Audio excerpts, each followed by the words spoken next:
Dentro de los misterios de Mitra, vinculado con los símbolos, ritos y mitos de su cosmogonía, el Mitra tauróctono constituye una parte esencial, ¿no? Para ilustrar todo lo que vamos a decir a continuación, nos hemos desplazado expresamente al Museo Arqueológico de Cabra, la antigua Egabro romana. En esta bella ciudad, ¿no?, situada a los pies de la cordillera subbética, se encontró hace unos años, ¿no?, como pues, en torno a los 50 años, en la villa romana llamada del Mitra, justamente, ¿no?, se encontró un Mitra tauróctono que actualmente está en el Museo Arqueológico de Córdoba, y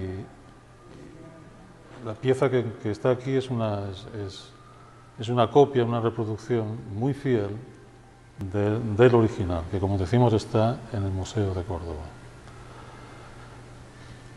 Debemos señalar que el Mitra tauróctono de Cabra es una pieza única en toda la geografía peninsular, es decir, no se ha encontrado ningún otro Mitra tauróctono, ¿no? Y esto hace precisamente que sea una pieza aún más singular, ¿no?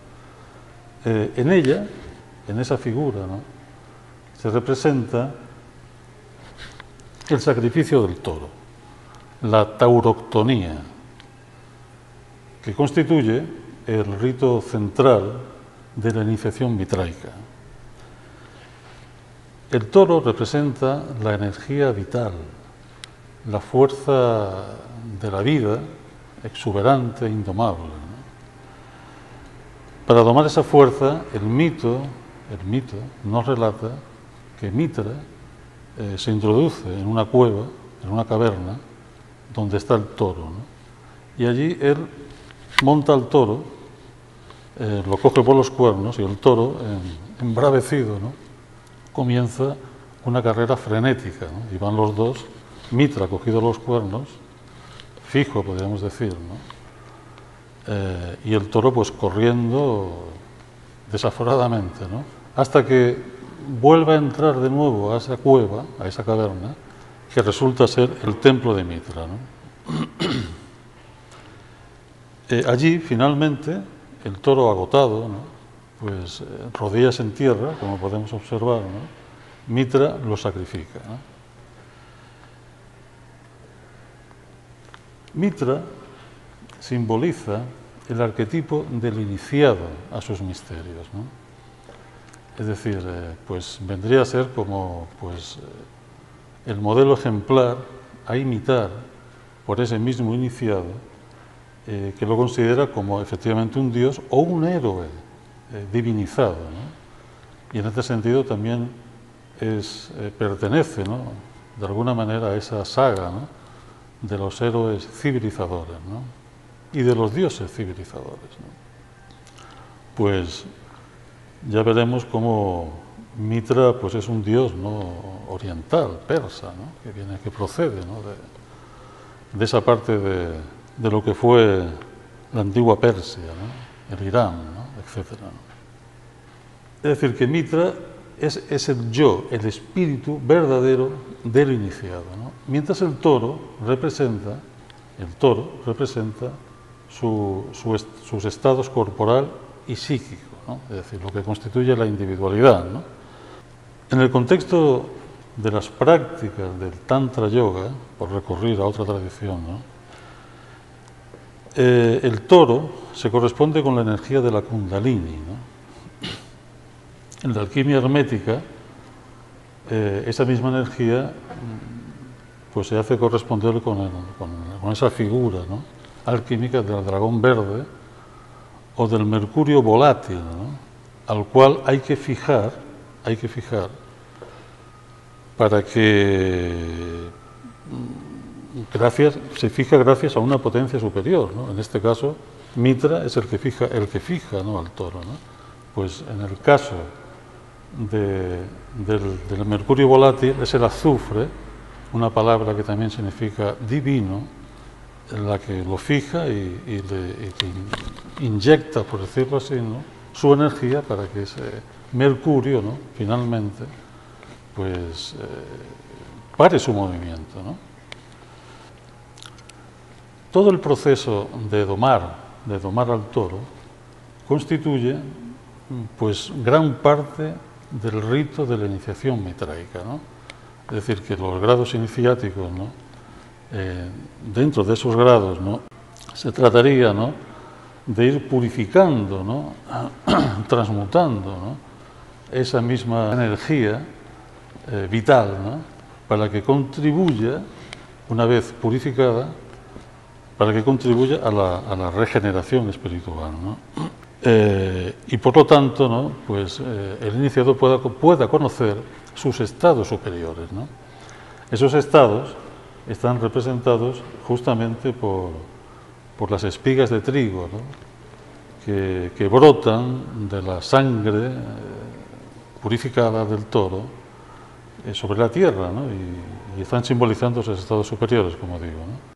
Que todo ese animal, ¿no?, esa entidad, mejor dicho, ¿no?, es una fuerza que es de la que brota la vida y también de la que puede brotar, ¿no?, de la que puede brotar una vez, vuelvo a repetir, se purifica esa energía, ¿no?, la fuerza sutil necesaria, ¿no?, para que se produzca la transmutación alquímica, ¿no?, la liberación de esa sangre, cuando es sacrificado el toro, ¿no?, se compara entonces con el despertar de la Kundalini, de la que antes hemos hablado, ¿no?, esa energía que asciende verticalmente, ¿no?, por los distintos centros sutiles, ¿no?, que están en la columna vertebral, ¿no?, y que son en número de 7, justamente, que están relacionados en este caso con los 7 grados de la iniciación mitraica, ¿no? En otras tradiciones, ¿no?, y en otras iniciaciones también el número 7 relacionado con los planetas, ¿no?, entre otras correspondencias, ¿no?, pues también está presente, ¿no? Y entonces ese proceso, ¿no?, está ejemplificando, ¿no?, la universalización de la individualidad humana, ¿no? Es decir, que el iniciado, el ser, ¿no?, que purifica toda su individualidad, ¿no?, tiene la posibilidad de conocer otros estados más universales de él mismo, ¿no? Por eso es que Mitra, en el momento en que sacrifica al toro, ¿no?, pues él alza su vista, su rostro, alza hacia el sol, ¿no?, hacia la fuente de la luz, ¿no?, es decir, hacia la entidad superior, ¿no?, para que también está simbolizando ese acto, ¿no?, de mirar al sol, el alumbramiento y el nuevo nacimiento, ¿no? Es decir, que es una figura, como podemos ver, muy expresiva, que concentra, ¿no?, dentro de sí muchos aspectos, ¿no?, y que como son en realidad los símbolos, ¿no?, que son polivalentes, ¿no? Pero en este caso también conlleva un mensaje muy explícito, ¿no?, porque ¿qué vendrían a significar entonces el escorpión, la serpiente y el perro, ¿no?, que muerden, que beben y se nutren de la sangre y muerden los genitales, ¿no?, como en el caso del escorpión, ¿no? Es decir, el escorpión está mordiendo, ¿no?, esos genitales, ¿no?, que son precisamente la fuente de la vida, ¿no?, debilitándola, ¿no? En ese sentido, estas bestias, ¿no?, en este caso concreto, está simbolizando los estados inferiores, ¿no?, que al tomar contacto con esa energía purificada, ¿no?, pues la emponzoñan y la envenenan, como decimos, ¿no?, pues tratando de impedir esa regeneración espiritual, ¿no? Se trata de un momento muy delicado, ¿no?, del rito mitraico, de los misterios sagrados, ¿no? Por eso mismo se destaca especialmente el Mitra tauróctono, ¿no?, y esto pues explicaría también el por qué su estatua aparece presidiendo todo el rito de la iniciación, ¿no? En el templo mitraico, ¿no? En el mitreo, ¿no? Y es la última prueba del iniciado antes de acceder a esos estados superiores, ¿no? Y en consecuencia la más difícil de superar, ¿no? Entonces llegamos a la siguiente conclusión, ¿no? Y creemos que es bastante clara, ¿no? Que la purificación de la individualidad ha de ser lo que nos está explicando este mito, ¿no? Y este momento del ritual, ¿no? Mitreico, es que la individualidad ha de ser totalmente purificada, ¿no? Es decir, no puede haber ningún rescoldo en esa individualidad, ¿no? que pudiera impedir justamente ese proceso hacia el conocimiento de otros estados, ¿no? Si no fuera así, ¿no? Si no se purifica uno completamente, ¿no? Si no se limpia, ¿no? Completamente, ¿no? La energía sutil liberada por el sacrificio, ¿no? Será absorbida por esas bestias, ¿no? Y bueno, provocando una involución, ¿no? Precisamente en el proceso espiritual, ¿no? Es decir, que la potencia de esa energía sutil, ¿no?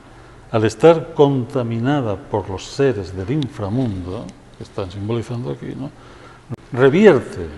Puede revertir el sentido ascendente y en vez de ascender lo que hace es entonces descender hacia los estados más inferiores, ¿no?